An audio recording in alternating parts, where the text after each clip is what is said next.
নমস্কার বন্ধুরা, চলে এলাম আমার ছাদ বাগানে কালো লঙ্কার আপডেট দিতে।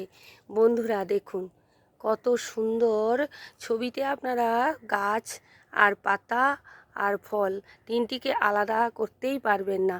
দেখুন কালো কালো কি পরিমাণ আমার লঙ্কা ধরেছে।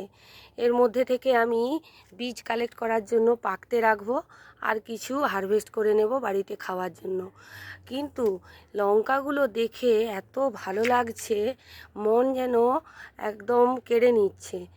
এত কালো কালো লঙ্কা, সেই লঙ্কা আমরা কি এমনি এমনি পাবো? বন্ধুরা, এতে কিছু তো আমাদেরকে ট্রিটমেন্ট করতেই হয় যাতে আমরা এই এত লঙ্কা পেতে পারি। কিছুই না বন্ধুরা, শুধুমাত্র আমার এই মাছ পচা তরল সার প্রয়োগ করে, আর দেখুন এই মাটিতে আমি দিয়েছিলাম কালো তুষ, মানে যেটা কার্বনাইজড তুষ। আমার ভিডিওতে ছাড়া আছে, যদি দেখতে চান কিভাবে কার্বনাইজড তুষ আপনারা বানাবেন সেটা দেখতে পারেন। আর সেই কার্বনাইজড তুষ দেওয়ার ফলে আমার এই লঙ্কাগুলো খুব সুন্দরভাবে পরিপুষ্ট হয়ে বেড়ে উঠছে এবং প্রচুর পরিমাণে দেখুন লঙ্কা হয়েছে, এবং লঙ্কার সাইজগুলো কিন্তু মন্দ না, বেশ ভালো সাইজ হয়েছে বন্ধুরা।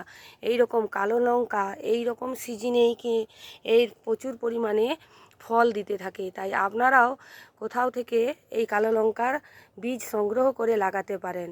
আর যদি কারুর বীজ দরকার হয় আমার সঙ্গে যোগাযোগ করবেন। হোয়াটসঅ্যাপে আমাকে যোগাযোগ করলে আমি সেখান থেকে দিয়ে দেবো, কমেন্টে আমাকে জানাবেন, তাহলে আমি আমার নম্বর দিয়ে দেবো। সেখান থেকে আপনারা আমার কাছ থেকে বীজ কালেক্ট করতে পারবেন।